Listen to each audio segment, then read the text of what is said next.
El aeropuerto de Barcelona vuelve lentamente a la normalidad tras una noche de disturbios. La policía se enfrentó a manifestantes que bloquearon parcialmente la terminal como parte de las protestas contra la condena de 9 líderes independentistas. El gobierno catalán insiste en que seguirán buscando su independencia. Más y más difícil. Así está la posibilidad de llegar a un acuerdo para el Brexit este 31 de octubre, según el negociador de la Unión Europea, Michel Barnier. Hay escepticismo previo a la cumbre de líderes europeos este jueves en Bruselas, donde podrían aplazar aún más la salida del Reino Unido. Italia se sumó a Francia y Alemania y bloqueó la exportación de armas a Turquía. Esto tras el pedido de Estados Unidos, que exige un alto el fuego en la región e impuso sanciones a Ankara. La ofensiva turca avanza hacia la ciudad de Manbij. Buenos días, comenzamos con las noticias de France 24. Mi nombre es Ángela Gómez. Cientos de turistas amanecieron en el aeropuerto de Barcelona ante la imposibilidad de viajar por los bloqueos parciales de manifestantes que protestaron contra la condena de 9 líderes independentistas por el Tribunal Supremo Español. Durante la noche hubo enfrentamientos con la policía y en los disturbios que afectaron las calles de la capital catalana y la terminal aérea, al menos 131 personas quedaron heridas. Ayer fueron cancelados más de 100 vuelos y hoy más de 20 permanecen suspendidos. El gobierno regional catalán celebró una reunión extraordinaria para responder a la sentencia. El presidente del gobierno catalán, Quim Torra, reiteró que Cataluña seguirá buscando la construcción de un Estado independiente. La negativa del Estado español a iniciar un diálogo y buscar una solución democrática al conflicto político no nos impedirá actuar en nuestra determinación de construir un Estado independiente para nuestra nación. Reafirmamos nuestro compromiso, declarado el 1 de octubre de este año, para seguir adelante sin excusas en el camino hacia una república catalana. La represión nunca triunfará sobre el diálogo, la democracia y la autodeterminación. Ayer, probablemente ya saben, envié una carta al rey español y al señor Pedro Sánchez solicitando una reunión urgente para tratar de encontrar la solución a este conflicto político. Hasta ahora no he recibido ninguna respuesta. Desde Madrid nos acompaña nuestra corresponsal Constance Meyer. Constance, ¿qué dice el gobierno español después de las protestas y del bloqueo del aeropuerto de Barcelona? Pues esta misma mañana hemos podido asistir a una reunión con Josep Borrell, el Ministerio de Asuntos Exteriores en funciones, que ha condenado a los manifestantes que ocuparon el aeropuerto del Prat en Barcelona. Explicó que en España se puede manifestar, pero siempre que sea de manera pacifista. No podemos permitir que se bloquee y que se pone en peligro la seguridad de un aeropuerto. Insisto, debido a las protestas hubo más de 110 vuelos cancelados ayer y hoy el tráfico aéreo sigue perturbado con 45 vuelos cancelados. El gobierno había previsto que pudiera haber incidentes en Cataluña tras conocerse la sentencia del procés, por lo que había enviado más de 1000 agentes antidisturbios y Guardia Civil para reforzar la seguridad en Cataluña. Josep Borrell ha condenado también a Quim Torra, el presidente de la Generalitat, por animar a los manifestantes y a la vez enviar a reprimirles la policía catalana, que depende de su autoridad. Los Mossos de Escuadra calificó la situación de totalmente esquizofrénica. Sin embargo, desde el Ejecutivo se cree en que se puede recuperar la convivencia y el diálogo en Cataluña. Otras manifestaciones están previstas hoy y a lo largo de la semana en Barcelona, por lo que ayer Pedro Sánchez, el jefe del gobierno en funciones, llamó a los otros partidos políticos para pedirles apoyo por si hubiese que actuar en Cataluña. Gracias a usted. Continuamos con más noticias en France 24. El jefe negociador de la Unión Europea para el Brexit, Michel Barnier, afirmó este martes que es cada vez más difícil que el bloque alcance un acuerdo con el Reino Unido. Sin embargo, dejó la puerta abierta a que pueda lograrse esta semana. Barnier llegó a la reunión del Consejo de Asuntos Generales de la Unión Europea en Luxemburgo, previa al encuentro de gobiernos comunitarios este jueves, cuando se discutirá la salida ordenada del Reino Unido de la Unión Europea. Y el mismo Barnier informará el estado de las negociaciones entre los equipos de Bruselas y de Londres. Aún es posible llegar a un acuerdo. Obviamente cualquier acuerdo debe funcionar para todos, todo el Reino Unido y toda la Unión Europea, a lo que agregamos también que ya es hora de convertir las buenas intenciones en un texto legal. Para más detalles nos comunicamos con nuestra corresponsal en Bruselas, Esther Herrera. Buen día para usted, Esther, y se habla extraoficialmente de que los 27 podrían aprobar un nuevo aplazamiento del Brexit. Buenos días, Ángela. Sí, en efecto, esta es una de las posibilidades que van a hablar los líderes europeos a finales de esta semana. Si finalmente se produjera esta extensión, sería la tercera vez que se produce, pero eso sí, el primer ministro británico Boris Johnson ya ha dicho por activa y por pasiva que Reino Unido no pedirá ninguna extensión porque se marchará de la Unión Europea el próximo 31 de octubre. Aún así, varios ministros hoy en la reunión han asegurado que una extensión quizás sería necesaria, sobre todo si hay suficiente avance en las negociaciones, sobre todo porque el Parlamento británico, pero también el Parlamento europeo necesitarían cierto tiempo para ratificar este posible acuerdo. Así que hay que ver cómo van a poder avanzar las negociaciones y ver si finalmente sí sería necesaria esta extensión. Bueno, ¿y qué se sabe del avance de las negociaciones mientras tanto entre el equipo de Bruselas y el de Londres?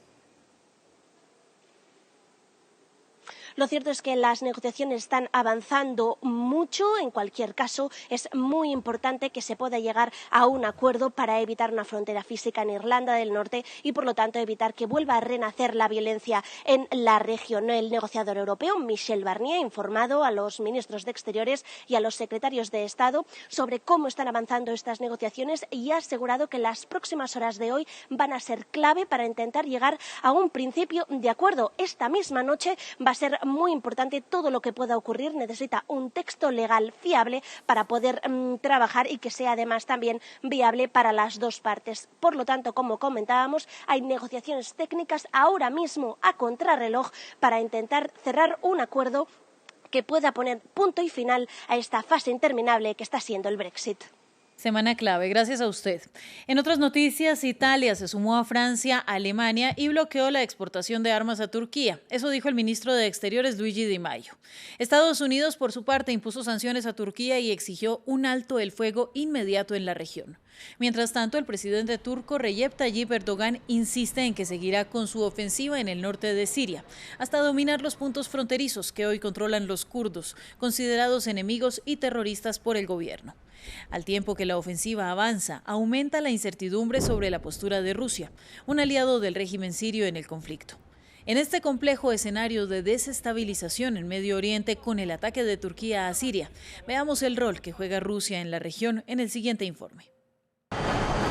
¿Cuál es exactamente el papel de Rusia en Medio Oriente? Si bien el Kremlin a menudo ha querido mostrarse como un conciliador en la región, la historia reciente ha demostrado que la realidad es mucho más matizada. En su lucha contra los rebeldes sirios, el gobierno de Bashar al-Assad ha podido confiar en gran medida en el respaldo de Rusia. Una y otra vez el país ha expresado su apoyo al régimen sirio, respaldándolo política, económica y militarmente.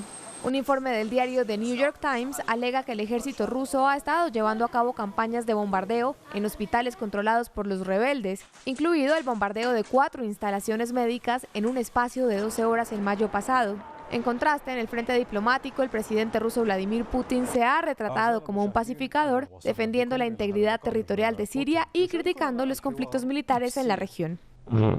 Todo aquel que esté ilegítimamente en el territorio de cualquier estado, en este caso la República Árabe Siria, debe abandonar este territorio. Esto aplica para todos los estados.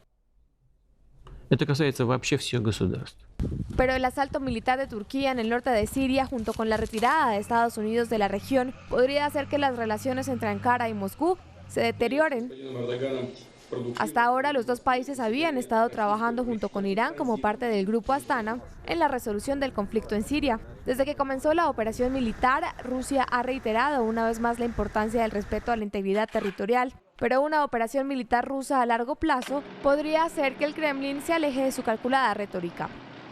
En Ecuador volvieron a la normalidad los precios de la gasolina y con ellos también empezó a retornar la calma, luego de casi 2 semanas de conmoción social indígena en contra de un paquete de medidas económicas que incluían el incremento del combustible y que fueron derogadas.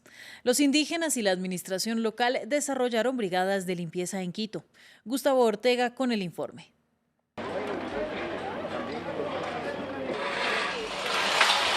Liberan las barreras que intentaron frenar el descontento social. El reclamo popular en rechazo a un paquete de medidas económicas anunciadas por el presidente Lenín Moreno conmocionó a Ecuador durante 12 días. Tránsito Quiranza es una indígena de 70 años. Dice que llegó del norte del país con un solo objetivo: limpiar la imagen de sus hermanos indígenas, culpados de los destrozos de los últimos días. Es que somos hermanos de sangre, somos hermanos ecuatorianos. Por eso he estado en pie de lucha, he colaborado. He venido a la universidad a dejar apoyos para que coman ellos, tengan con qué vivir. La violencia dejó sus huellas en estos edificios y son ellos mismos quienes hoy buscan recuperarlos. Por eso se unieron en esta minga indígena, término ancestral utilizado para referirse a trabajo comunitario. Esta líder espiritual ofrece los poderes del sol para liberar a los lugares ocupados por los manifestantes. Porque tenía que estar presente el espíritu del cielo, de la creación del gran espíritu, de la creación de Dios. Y como medicina está presente la mamacollita, que es una planta sagrada que nosotros le decimos mamacollita, que significa la esencia de todas las plantas medicinales. Siguen órdenes para organizarse en un pelotón de limpieza. Buscan borrar la huella de los estragos en los negocios. Que por favor nos ayuden, porque prácticamente ahora, por culpa de estos desadaptados, mi familia se ha quedado en la calle, no tenemos absolutamente nada. Hoy deja cicatrices que serán difíciles de curar. En Japón continúa aumentando el número de muertos que dejó a su paso el tifón Hagibis. Los medios locales aseguran que son ya 66 los fallecidos, una cifra superior a las 53 víctimas mortales que reconoce el gobierno. Precisamente el Ejecutivo anunció que no descartan recurrir a un presupuesto adicional de emergencia para atender esta tragedia. Más en el informe de Juan Pupiales. La lluvia sigue presente en Nagano, una de las zonas más afectadas por el paso del tifón Hagibis. Las precipitaciones están obstaculizando las labores de limpieza y lo peor es que se espera que aquí la lluvia se intensifique.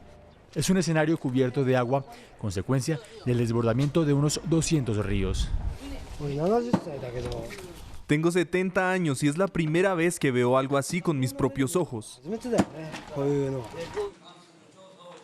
El gobierno del primer ministro Shinzo Abe tiene un fondo de $4.600 millones para hacer frente a esta tragedia, pero ante la magnitud del desastre, Abe no descarta recurrir a un fondo especial. El gobierno nacional seguirá haciendo todo lo posible de acuerdo con las necesidades de las zonas afectadas, para que así las víctimas puedan regresar a sus vidas normales lo más pronto posible. Fukushima es otra de las zonas más golpeadas por Hagibis, pero aquí ya brilla un poco el sol. Esta prefectura cuenta con la mayor tasa de fallecidos, con 25 muertos.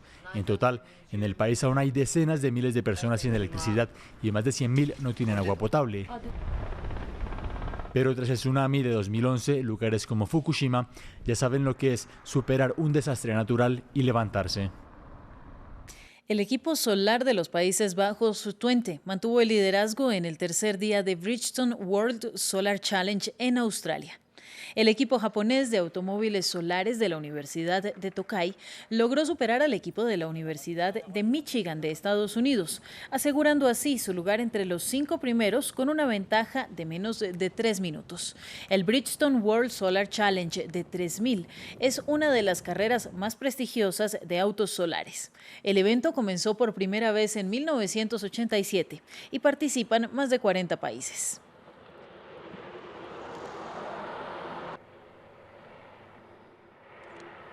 Y veamos lo que publica a esta hora en nuestro sitio web france24.com. En la portada, Ecuador, desde este martes la gasolina vuelve a los precios de antes de la crisis y Estados Unidos exige un alto el fuego inmediato en Siria e impone sanciones a Turquía. Esta y otras noticias ustedes las pueden ver con actualización cada hora de nuestros periodistas en France 24. Llegamos al final de este noticiero, pero usted continúe con nosotros. Hay más programación. Esto es France 24. Buenos días.